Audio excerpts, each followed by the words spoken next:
ইচ্ছা করলে আপনি রাখতে পারতেন, যদি তখন যে সময়টা ছিল সেই সময়ে আপনি রাখতে পারতেন যখন ভাঙছিল। কিন্তু আপনি মানে দাঁতের প্রতি যত্নশীল ছিলেন না। যত্নশীল না থাকার কারণে দাঁতটা নষ্ট হয়ে গেছে। এখন এটা উঠিয়ে ফেলে লাগাতে পারবেন। তবে সেটা আমি আপনাকে সুযোগ করে দেব, আপনি কিস্তি করেও টাকা দিতে পারবেন।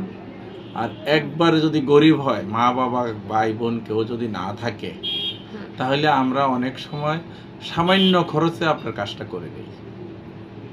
বুঝতে পারছেন?